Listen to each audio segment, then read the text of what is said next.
अच्छा जी, कल आधी रात के आसपास अफगानिस्तान की जानिब से, अफगान हुकूमत की जानिब से मुख्तलिफ चेक पोस्ट जो कि पाकिस्तान और अफगानिस्तान के बॉर्डर के ऊपर मौजूद हैं, उनकी जानिब से पाकिस्तानी चेक पोस्ट के ऊपर जो है वो फायरिंग का सिलसिला शुरू हुआ। जिन एरियाज़ के अंदर ये रिपोर्ट्स आई कि जनाब अफगान तालिबान की जानिब से फायरिंग की जा रही है, उसमें अंगूर अड्डा, बाजोड़, कुरम, दीर, चित्राल, जबकि बलूचिस्तान के इलाके बारम चाक के ऊपर जो है वो बिला इश्तियाल फायरिंग का सिलसिला शुरू किया गया। ये आप एरिया देख सकते हैं, ये अफगानिस्तान और पाकिस्तान के दरमियान जो इस वक्त अफगान साइड के ऊपर हेलमंद, पख्तिया, खोस, नंगरहार, कुनर, ये वो एरियाज़ हैं जहाँ पे अफगानिस्तान की जो चेक पोस्ट थी वहाँ पे पाकिस्तानी फोर्सेस की जानिब से जो है उन्हें टारगेट किया गया। अच्छा, दो चार चीज़ें बताना जो है वो बहुत ज़रूरी है। सबसे पहली बात तो ये कि जाहिर बात है कि कभी भी अगर आप जंग के बारे में सुनेंगे तो एक आम शहरी जो है वो थोड़ा सा परेशान होता है कि जंग जो है वो बहुत बड़े स्केल पे हो जाएगी या क्या होगा। देखिए, सबसे पहली बात तो ये कि आपका जो वेस्टर्न बॉर्डर है यानी कि अफगानिस्तान के साथ और आपका जो ईस्टर्न बॉर्डर है, दोनों एरियाज़ के अंदर बहुत ज़मीन आसमान का फ़र्क है। आपके ईस्टर्न एंड के ऊपर जो भारत है वो एक प्रॉपर डिसिप्लिन फौज उनके पास मौजूद है। उनके पास तीनों जो सर्विसेज हैं, चाहे वो आर्मी हो, नेवी हो या एयरफोर्स हो, जाहिर बात है उनके पास पूरे एसेट्स उसके अंदर मौजूद हैं। उनके पास बहरी जहाज़ हैं, फ़िज़ाइया के जहाज़ वहाँ पे मौजूद हैं, फाइटर जेट्स वहाँ पे मौजूद हैं और इसके साथ साथ जाहिर बात है उन्होंने एक बहुत बड़ी फौज जो है वो खड़ी की हुई है। लेकिन इसको कंपेयर करें अगर आप अफगानिस्तान के साथ, तो ना तो उनके पास कोई फ़िज़ाइया है, ना उनके पास कोई बहरिया है। अगर उनके पास है तो उनके पास पैदल फौज है, वो भी ज़्यादातर उन तालिबान फाइटर्स की है जो इससे पहले अमरीका के खिलाफ जो है वॉर ऑन टेरर के दौरान जो है वो जंग लड़ते रहे या उस वक्त की जो कोलिशन गवर्नमेंट थी उसको जो है वो हिट करते रहे। सो कोई प्रॉपर डिसिप्लिन्ड आर्मी जो है वो नहीं है।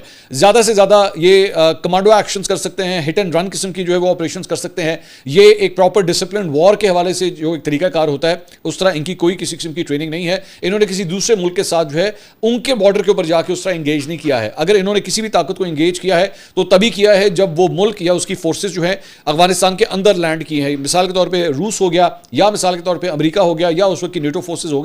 जब उन्होंने अफगानिस्तान की सरजमीन पे कदम रखा था तब उनके साथ इन्होंने इंगेज किया था और वो भी एक कमांडो स्टाइल एक्शन के अंदर में इंगेज किया था।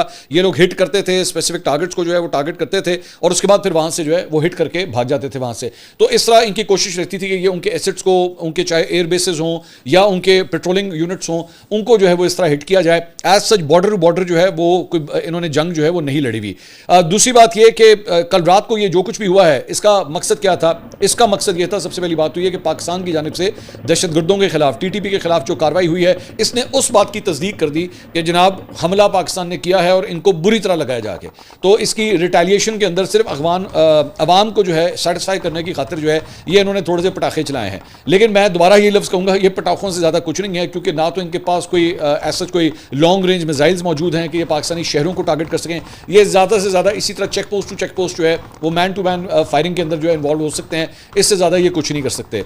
अभी तक की इतलात के मुताबिक ये मतलब जिन जगहों के बारे में मैं आपको बता रहा हूँ, और हर जगह के ऊपर कोई एक चेक पोस्ट नहीं होती, चौकियाँ नहीं होती, मुख्तलिफ चौकियाँ जो है वो मुख्तलिफ पहाड़ों के ऊपर, पहाड़ी सिलसिलों के ऊपर जो है वो बनी होती हैं और check post to check post जो है बेसिकली ये फायरिंग का सिलसिला जारी होता है। लेकिन ऑब्वियसली पाकिस्तान आर्मी जो है वो ज़्यादा वेल इक्विप्ड है, वेल डिसिप्लिन्ड है, वेल इन्फॉर्म्ड है, इंटेलिजेंस की सपोर्ट उनके पास ज़्यादा बेहतर मौजूद है। और जारी बात है कि अगर रात के वक्त अगर ये अटैक किया जाता है, ये भी मैं वैसे इसके बारे में बताता हूँ भी कि ये रात के वक्त खासतौर पर क्यों हुआ है। मिसाल के तौर पर पाकिस्तान ने जो कार्रवाई की थी, ये तो दिन के अंदर इसकी रिटेलिएशन कर सकते थे, लेकिन उन्होंने रात के अंधेरे का जो है वो क्यों फैसला किया, इस पे मैं अभी आता हूं।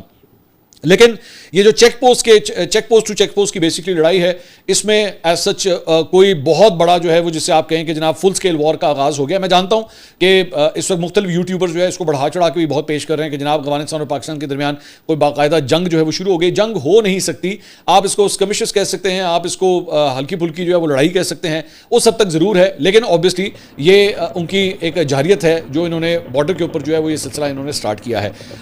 दूसरी बात ये कि इसकी वजह रात के वक्त ये सब कुछ करने की क्यों थी? क्योंकि इन्होंने बेसिकली रात के अंधेरे का जो है वो फ़ायदा उठाने की कोशिश की है। वो ये समझते हैं कि जनाब हम तो वैसे ही डिसएडवांटेज पे हैं इन टर्म्स ऑफ, अगर आप एम्यूनिशन की बात करें या आप ट्रेनिंग की बात करें तो हम तो उसमें डिसएडवांटेज में हैं। तो ज़्यादा से ज़्यादा हम ये कर सकते हैं कि रात के अंधेरे का कवर लेते हुए जो है वो हम ये सिलसिला करें ताकि नुकसानात के बारे में भी ज़्यादा क्लियरिटी पता ना लग सके कि हमारा कितना नुकसान हुआ। क्योंकि पाकिस्तान ने इनकी बहुत सी चौकियाँ उड़ाई हैं, ये फुटेजेस आप साथ साथ देख रहे हैं। पाकिस्तान ने इनकी अच्छी खासी चौकियाँ उड़ाई हैं जिसकी वजह से अब इनकी बेसिकली रात के वक्त करने की कोशिश ये थी कि हमारी उसकी वीडियोस ना बने, क्योंकि पाकिस्तानी फौज की जानिब से जो है इनकी तमाम वीडियोस भी बनाई गई हैं, जिस तरह अटैक्स हो रहे थे साथ ही साथ जो है इसकी वीडियो फुटेज भी जो है वो बनती रही है।